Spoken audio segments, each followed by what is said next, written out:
US-Wirtschaftsbeamte weisen auf steigende Investitionen und sinkende Inflation hin. So it was, I thought I should mention it. Could I ask Scott Bessett, we have so many things happening, could I ask you to maybe say a few words, please? Yes, sir. So the one big beautiful bill that was passed on July 4th last year, we're starting to see the effects kick in. You mentioned the great economy. One of the things in the one big beautiful bill, Mr. President, it was an honor to host you, and as you said, the best rapper in the world, Nicki Minaj, at yesterday's Trump Accounts Summit. She was great. We've now had 1 million people sign up for Trump accounts just this week. We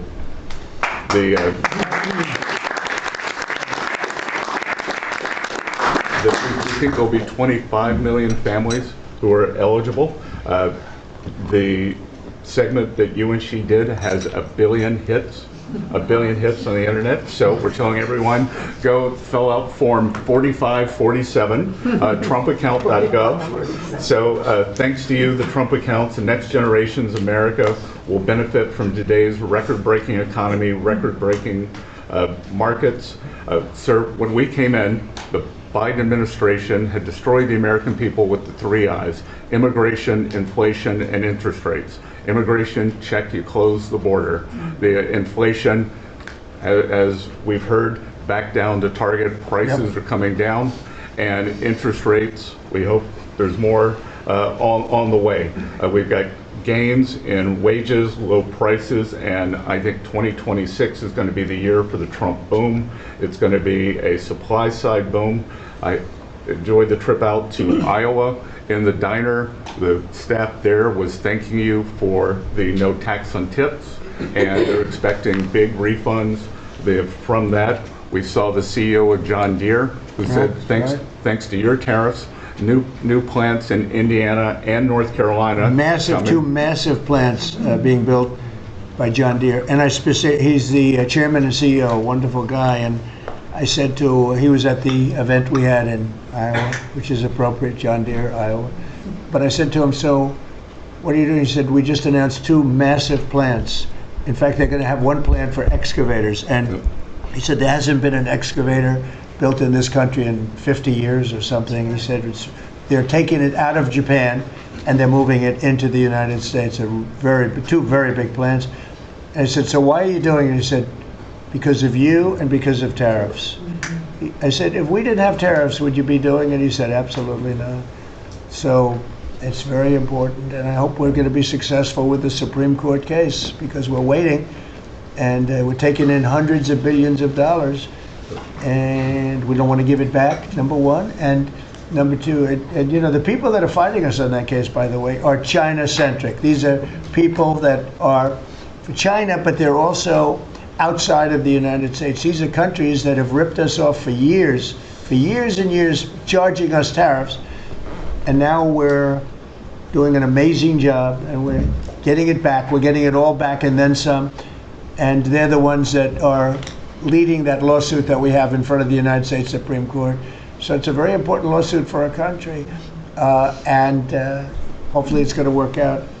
We're waiting a long time, but hopefully it's going to work out. We've taken in hundreds of billions, even trillions of dollars, and certainly we've taken in trillions of dollars of, you know, a big part of that $18 trillion that's coming in is because of tariffs. They're coming in, they're building because they don't want to pay the tariff, and the tariffs are very, you know, steep. They could be much steeper. You probably saw I put out a truth today, and the tariffs could be much steeper. We've been actually very nice about it.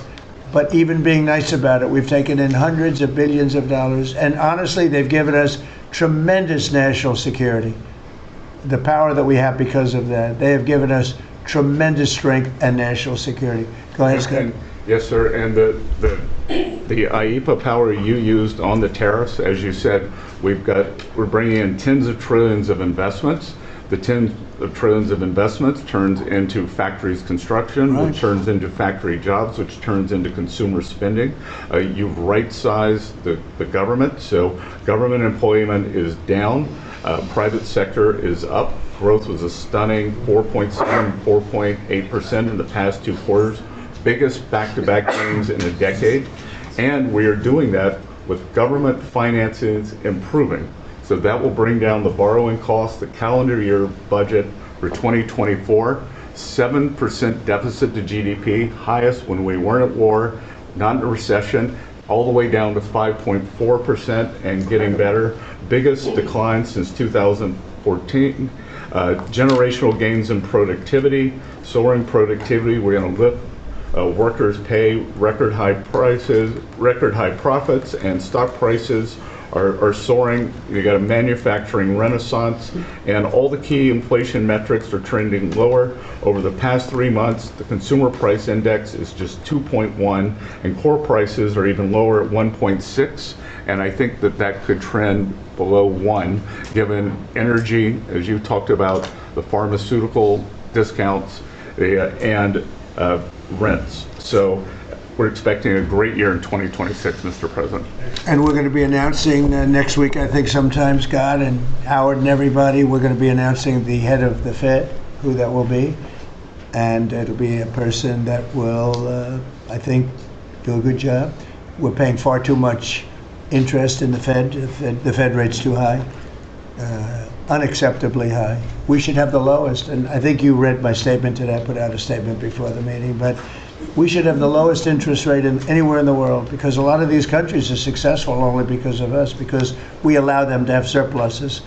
And without surpluses, some of the countries that you most respect financially, that you say, oh, this one, that one, this one, that one, they're successful because we allow them to have surpluses. And we could easily stop that with the powers that we have, but we don't. We took some of it, but we took really just a small portion of it compared to what we could take if we wanted to.